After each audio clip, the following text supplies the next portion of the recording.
오늘 우리에게 주시는 하나님의 말씀은 예레미야 44장 14절과 28절입니다. 예레미야 44장 14절과 28절을 다 함께 봉독하시겠습니다. 애굽 땅에 들어가서 거기에 머물러 살려는 유다의 남은 자 중에 피하거나 살아남아 소원대로 돌아와서 살고자 하여 유다 땅에 돌아올 자가 없을 것이라. 도망치는 자들 외에는 돌아올 자가 없으리라 하셨느니라.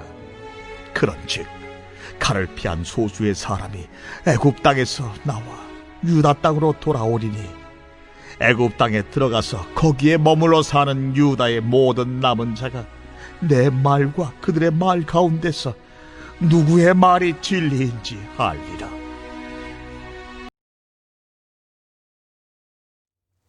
할렐루야. 오늘은 예레미야서 44장을 가지고 은혜를 나누겠습니다. 성경을 펴시고 함께 읽으면서 말씀을 좀 나누면 좋겠습니다. 이스라엘 나라는 아시는 것처럼 신정국가로 출발을 하게 됩니다. 그런데 사무엘 그 선지자 아들들이 이후에 백성들이 왕을 요구합니다. 그래서 하나님이 허락을 물론 하셨습니다만 사울이라고 하는 사람을 선택해서 왕으로 삼죠. 그래서 이스라엘 나라가 신정국가에서 왕정국가로 이제 넘어가게 됩니다. 두 번째 왕이 우리가 잘 아는 다윗 왕이죠. 세 번째 왕이 솔로몬 왕입니다. 근데 불행하게도 솔로몬 왕 이후에 나라가 남과 북으로 갈라집니다. 북왕국 이스라엘, 남왕국 유다 이렇게 나눠지게 되는데 북왕국 이스라엘은 19명의 왕에 의해서 208년간 지속이 되다가 아수르에게 망하고요. 남왕국 유다는 20명의 왕에 의해서 344년간 지속되다가 BC 586년에 바벨론에게 망하게 되어집니다. 이 이야기를 하는 이유는 이 분단국가인 두 나라가 강대국에 의해서 망하게 된 이유가 무엇인가? 물론 물리적으로는 아수르나 바벨론이라는 강대국에 의해서 망했어요. 그런데 하나님은 뭐라고 말씀하시냐면 그들이 우상을 섬겼기 때문에 하나님께서 그렇게 하신 것이다라고 이야기합니다.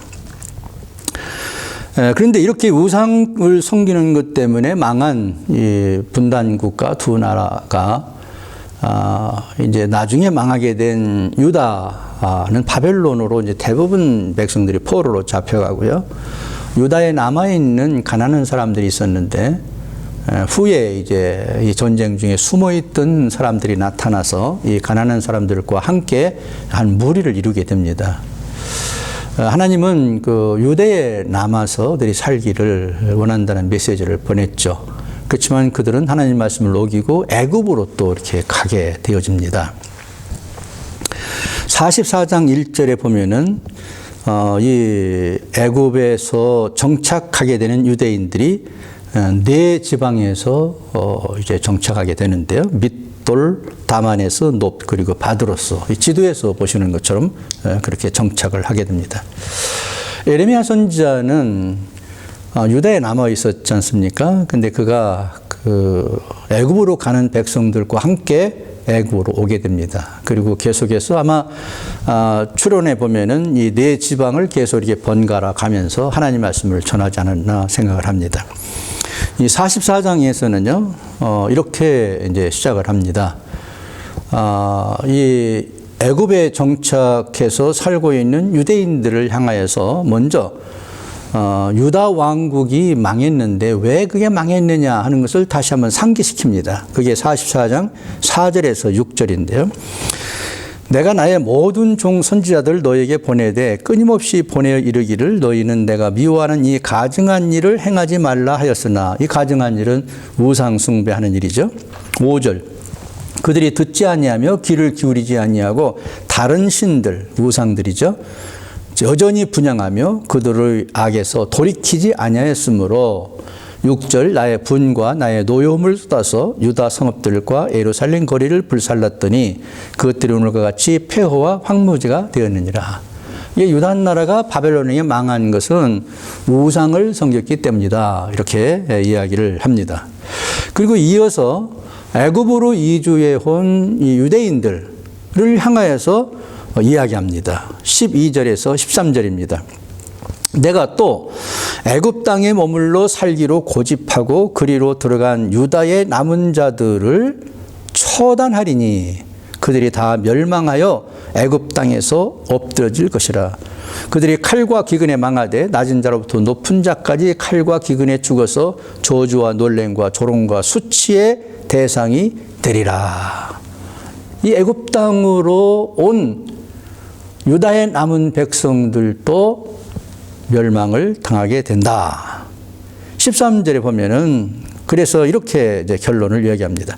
내가 예루살렘을 벌한 것 같이 애굽 땅에 사는 자들을 칼과 기근과 전염병으로 벌하리니. 너희들도 똑같이 유다가 망할 때에 그렇게 심판을 받은 것처럼 애굽에로 내려온 너희들도 그렇게 된다. 이렇게 얘기합니다. 근데 여러분 놀라운 것은요, 이런 이야기를 듣게 될 때에 보통 사람들 같으면은요, 우리들이 심판을 받고 멸망을 당한다 이러면은 좀 놀래기라도 해야 되지 않겠습니까? 그리고 또 좀 지금이라도 회개하고 좀 유다로 다시 돌아가자. 또 예루살렘 그 선지자인 에레미야에게 우리가 어떻게 하면 되겠느냐 이렇게 해야 될 건데요. 이런 자세와는 완전 반대되는 반응을 보였습니다. 15절에서 19절의 내용이 그것인데요. 이 바드로스라는 지방에 살고 있는 남편과 아내들이 등장을 해서 이 에레미야를 향하여서 대듭니다. 그것이 16절, 17절 한번 읽어봅니다. 내가 여호와 이름으로 우리에게 하는 말을 우리가 듣지 아니하고, 에레미야에게 하는 말이에요. 내가 하나님의 이름으로 우리에게 말한 거 이렇게 듣지 않겠다. 17절 우리 입에서 낸 모든 말을 반드시 실행하여 우리가 본래 하던 것 곧 우리와 우리 선주와 우리 왕들과 우리 고관들이 유다 성읍들과 예루살렘 거리에서 하던 대로 하늘의 여왕에게 분향하고 그 앞에 전제를 드리리라. 하나님 말씀 안 듣겠다. 대신 우리가 그렇게 말한 것처럼 실행을 하겠다. 우리 옛날 왕들과 고관들이 예루살렘에서 하늘에 있는 여왕에게 분향하고 제사를 드렸던 것처럼 지금 이 애굽에 온 우리들도 그와 같이 이제 하늘의 여왕에게 분향하고 그 앞에 전제를 드리겠다. 이렇게 아주 큰 소리로 아마 큰 소리 했다는 말은 없지만은 하여튼간 이렇게 에레미야에게 그냥 정면 대들어서 이제 반대 의견을 표시합니다.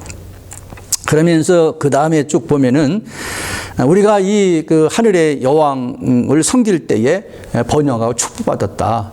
그걸 끝냈을 때 우리가 어려움을 당했다. 이런 얘기도 덧붙이게 되는 것을 볼 수가 있습니다. 참담한 그런 모습입니다. 우리는 하나님이 이 백성들의 애굽으로 가는 것을 막으셨다고 그랬잖아요. 근데 왜 막았을까요? 무슨 결론은 났습니다. 뭐 이럴 거기 때문에 막은 거죠. 오늘날로 생각해 보면 이렇습니다. 왜 하나님께서 때때로 우리가 가는 길을 막는가? 이 세상 애굽은 영적으로 볼 때 세상과 같은데요. 이 세상은 이런 그 영적으로 볼 때 우상들이로 가득 차 있습니다. 물질이 우상인 사람도 있고요. 어떤 성공주의, 뭐 정욕, 또 거짓 평화 여러 종류의 우상들이 있습니다. 우상은 하나님보다 더 중요한 게 우상이 아닙니까? 그러니까 하나님을 떠난 사람들이기 때문에 그들이 하는 일들은 다 우상이죠. 근데 우상의 본질은 뭡니까? 거짓이거든요. 참된 것이 아니거든요. 이게 거짓 것을 믿고 따라가는 거죠. 이게 참 참담한 노릇이죠. 이거를 모르니까 말이죠. 그래서 하나님이 그렇게 애굽으로 가는 걸 막은 거예요. 거짓된 것을 따라가는 그 결과가 뭔가를 알기 때문에요. 그렇지만은 그들은 하나님을 떠나서 우상을 섬기는 애굽으로 가서 우상을 섬기며 사는 것이죠. 이런 사람들에 대해서 하나님께서는 이제 응답을 하십니다. 뭐라고 얘기하시냐면 27절에서 선언을 하죠. 한번 읽어보겠습니다. 보라, 내가 복을 위해서가 아니라 재앙을 위해서 그들을 지켜볼 것이다. 재앙받는 거 지켜볼 수밖에 없다. 애굽 땅에 있는 모든 유다 사람들이 칼과 기근으로 완전히 멸망할 것이다. 그렇죠. 그럴 수밖에 없죠. 망하는 이유 아시지 않습니까? 하나님 없어도 된다는 거예요. 그것 때문에 망한다는 것입니다. 오히려 하나님 없이 하나님이 아니고 우상을 섬기면서 사는 길을 택해서 가겠다는 거예요. 그러니까 하나님께서는 그러면 너는 망하는 수밖에 없다 이렇게 말한 거예요. 그러나 이런 상황에서도 하나님께서는 예레미야를 통해 가지고 계속해서 경고를 합니다. 그리고 또 때때로 구원의 길을 제시를 하시죠. 그런데 이 백성들은요 고집을 꺾지를 않아요. 이걸 뭐 한국말로 쇠고집이라고 그러나요? 하여튼 고집부립니다. 이 대단합니다. 그냥 뭐 뉘우칠 만도 한데 깨달을 만도 한데 그들은 절대 자기들이 결심한 길, 자기들이 믿는 길, 말하는 거 뭐 하나도 이제 포기하지 않습니다. 돌이키려고 하지 않는 거죠. 그 뭐 자기가 최고라는 거죠. 자기가 믿는 거, 자기가 알고 있는 거, 내가 주장하는 것 다 옳다는 거예요. 그러면서 하나님께 대드는 거예요. 그러니 하나님 편에서 볼 때는 정말 어이가 없는 그런 형편이죠. 이 유다 백성들이 하나님께서 그렇게 반대하는데도 불구하고 애굽으로 간 이유가 뭡니까? 우리가 한번 그 속사정을 한번 살펴보죠. 쉽게 알 수 있는 것은요, 경제적인 번영을 누릴 수 있다는 착각 때문입니다. 유다 백성들은 강대국의 침략으로 인해서 많은 세월 동안 고통을 받았어요. 그건 뭐 이해가 갑니다. 뭐 전쟁이 일어나면 참상이죠. 그리고 사람들이 막 죽어갈 뿐만 아니라 뭐 먹을 것이 없고 이렇게 되지 않습니까? 그래서 항상 그 심판할 때 보면은 칼과 기근이 나와요. 전염병도 거기 나옵니다만은. 그러니까 얼마나 비참한 그런 상황이에요. 그러니까 이왕에 유다 나라는 망해서 없어져 버렸고 대부분의 뭐 왕과 고관들은 다 바벨론으로 잡혀갔고 우리는 가난하고 천민하고 힘도 없는 사람들만 남았는데 우리가 애굽이라는 강대한 나라가 있지 않느냐. 여기 부자 나라 아니냐. 여기 가서 좀 우리가 붙어서 먹고 살자 그거죠. 거기 가서 우상을 섬긴 것도 하늘의 여신이라고 섬겼는데 그것도 본질적인 것을 보면요. 그 하늘에 자기들이 섬기는 그 우상이 자기들한테 물질의 축복을 준다고 생각한 거예요. 그 신을 섬겨야 성공을 하고 그 신을 섬겨야 먹을 게 있고 그 신을 섬겨야 우리가 축복을 받는다 생각한 거예요. 그래서 우상도 섬긴 것이에요. 그런데 그것이 착각이었다는 것입니다. 그걸 모른 거죠. 또 하나는 정치적으로 이 애굽에 가면은 좀 평화를 누리고 안전하게 살 수 있을 것이다라는 착각을 그들이 가졌어요. 애굽은 강대국이니까 바벨론도 어쩔 수 없을 것이다 생각을 한 거죠. 그래서 힘이 있는 나라를 의지하면은 누가 우리를 힘들게 하겠느냐. 내가 힘 있는 사람 편에 붙어 있는데 누가 나를 건드리겠느냐. 뭐 이렇게 생각을 한 것이죠. 특히 이들은 가진 것이 없는 사람들이고 힘이 없는 사람들이다 보니까 이런 사람들이 약점이 그거 아닙니까? 좀 돈이 있는 사람, 뭐 힘이 있는 사람, 능력이 있는 사람 편에 붙어 있고 그들 말 들어주면은 내게 좀 유익할 것이다 이런 생각을 하지 않습니까? 이게 이들의 모습이었어요. 근데 그것은 착각이었죠. 하나님을 떠났기 때문에 하나님을 모르기 때문에 그런 착각 속에 사는 거죠. 근데 실제는 어떻습니까? 그게 아니지 않습니까? 바벨론이 강한 나라고 애굽이 강한 나라인 건 사실이에요. 근데 그 강한 나라를 움직이는 건 누굽니까? 하나님이죠. 하나님이 더 큰 힘을 가졌다는 것을 모르는 거죠. 하나님이 더 큰 부자라는 걸 모르는 거죠. 그 인정 안 하는 거죠. 그래서 이런 착각에 빠지게 된 것이죠. 강대한 나라니까 평화를 줄 것이다. 힘 있는 사람이니까 나에게 도움을 줄 것이다. 이런 착각을 했다는 것입니다. 하나님께서는 결론적으로 얘기합니다. 이렇게 애굽으로 이런 목적을 가지고 이주한 유다 백성들의 미래는 희망이 없다. 멸망이다. 이것이 결론이죠. 자, 그렇다면 사랑하는 여러분, 오늘날 이 세상에 사는 사람들 가운데서도 이러한 범주에 벗어나지 못하고 사는 사람들이 많다는 것을 생각하게 됩니다. 세상에 취해 있는 것이죠.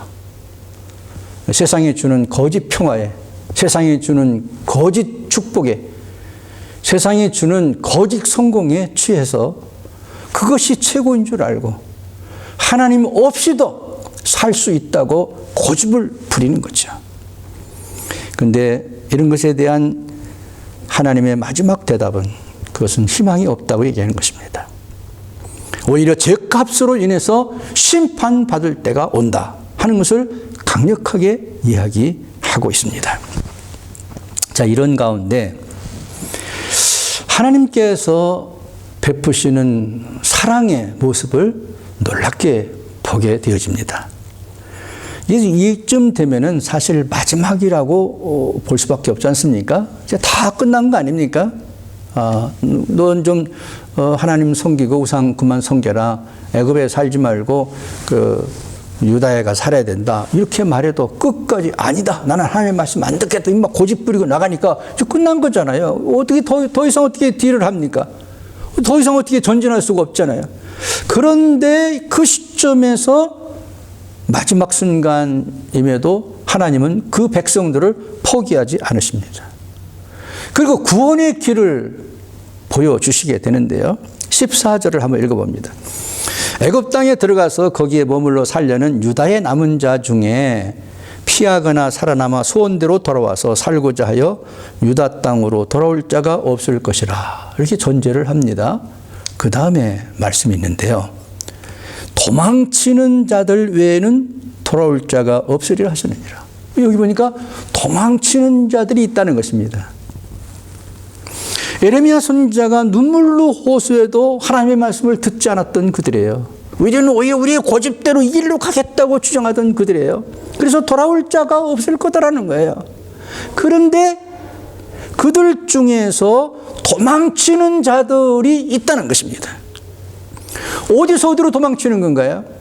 애굽에서 유다로 도망치는 것이죠. 28절을 봅니다. 그런즉 칼을 피한 소수의 사람이 애굽 땅에서 나와 유다 땅으로 돌아오리니 애굽 땅에 들어가서 거기에 머물러 사는 유다의 모든 남은 자가 내 말과 그들의 말 가운데서 누구의 말이 진리인지를 알리라. 애굽에 있는 유대인들에게 재앙이 임할 때 일어나는 일입니다. 그때에 소수의 사람이 애굽 땅에서 나와 유대 땅으로 돌아오는 일이 일어난다는 것입니다. 이게 누굴까요? 깨달은 자들이죠. 깨닫긴 깨달았는데 늦게 깨달았죠. 애굽만이 안전을 우리에게 줄 것이다. 애굽만이 우리에게 평화를 줄 것이다. 애굽만이 우리에게 물질의 복을 줄 것이다. 애굽만이 우리를 보호해 줄 것이다. 이렇게 믿었던 사람들이에요. 그런데 그 애굽이 바벨론의 침공을 받아서 지금 칼과 전염병과 기근에 시달리게 되어집니다. 그 모습을 보면서 그때야 비로소 깨달은 거예요. 아, 이거 애굽이라는 나라가 강대한 나라인데 이렇게 무너지는구나. 우리에게 약속했던 이런 것들은 다 거짓이었구나. 내가 믿고 있었던 것은 잘못이었구나. 그때서 깨달은 거예요. 그러면서 하나님 말씀이 생각났겠죠. 어디로 가요? 유다로 도망가자. 이 사람들이 생겼다는 것입니다. 그리고 하나님 말씀이 진리라는 것을 증거하는 사람들로 바꿔줬다는 거예요. 사랑하는 성도 여러분, 지금같이 혼란스럽고 지금같이 어려운 시대가 있었을까요? 한국도 참 우리 조국을 생각하면 걱정입니다. 또 우리 우리가 살고 있는 미국도요, 이거 보통 걱정이 아닙니다. 이거 선거를 얼마 남겨놓지 않고 양 진영에서 쏟아내는 말들을 보면은요, 정말 막장일 수밖에 없습니다. 백성들의 생각들이 막 갈라져 있고요. 서로 그냥 비판하고 판단하고 말이에요. 욕하고 말이죠. 여러분, 이 시대에 필요한 게 뭘까요? 이러한 미국을 위해서, 이러한 한국을 위해서, 지금 코로나 팬데믹으로 가난한 사람들이 더 가난해져 가지고 7억 명 이상이 하루에 2,000불 가지고 산다. 2,000원 가지고 산다. 2,000원이니까 뭐 1불 조금 넘는 거죠. 그렇게 가난하게 사는 사람들이 7억 명이 넘었다는 거예요. 여러분, 이런 시대에 우리가 살고 있어요. 이러한 때에 우리에게 정말 필요한 게 뭘까요? 하나님의 경고를 듣는 일이라고 생각합니다.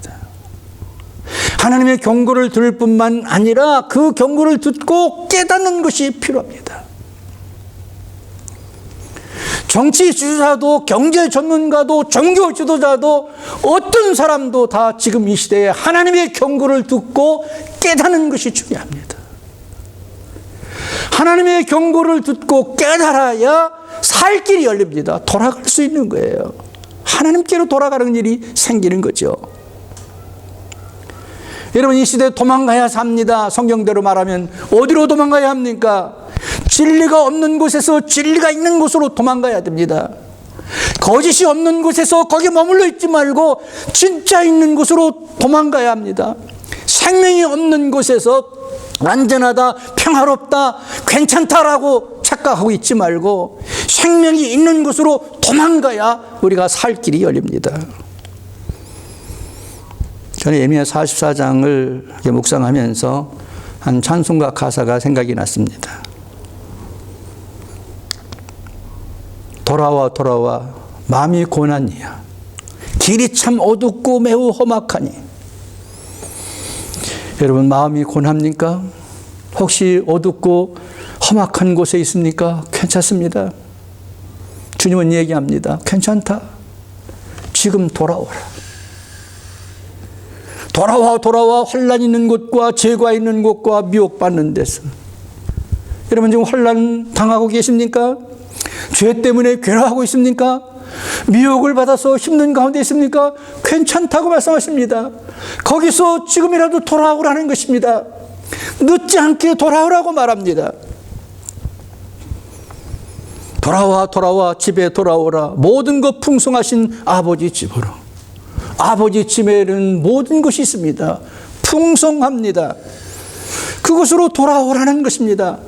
이 아버지가 지금도 해가 질 때까지 기다리고 있다고 얘기하십니다.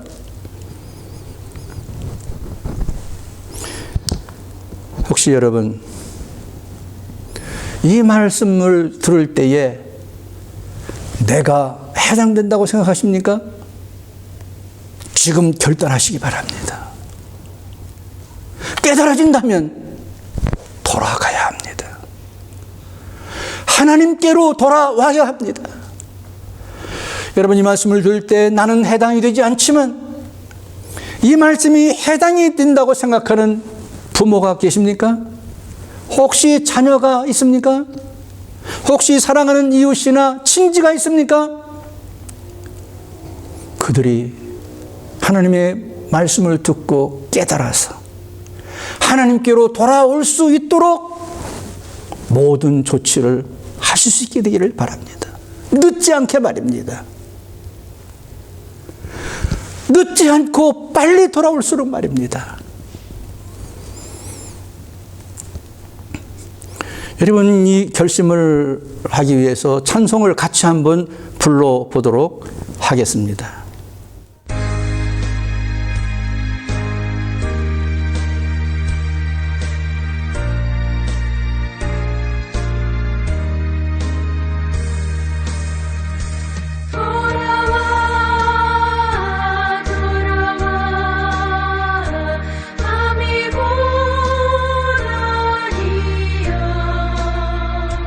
길이 참 어둡고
집에 돌아오라. 모든 것 풍성한 아버지 집으로 집을 얻어져요. 어서 와 돌아와. 어서 와 돌아오라.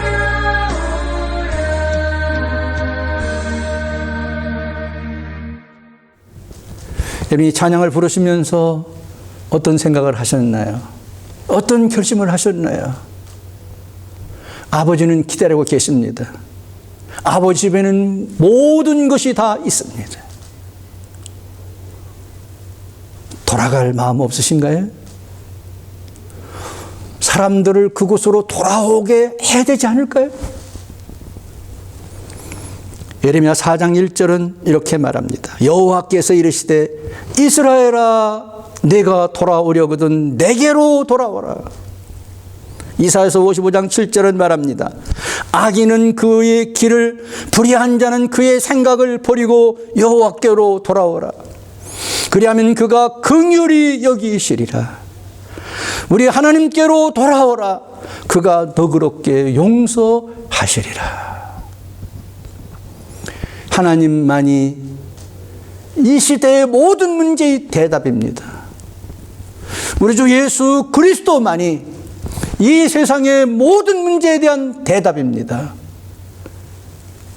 하나님께로 돌아오도록, 우리 주님께로 돌아오도록 말씀을 듣고 깨닫고 행동으로 옮기는 이 시대에 한 분 한 분이 다 되시게 되기를 주님의 이름으로 축원드립니다.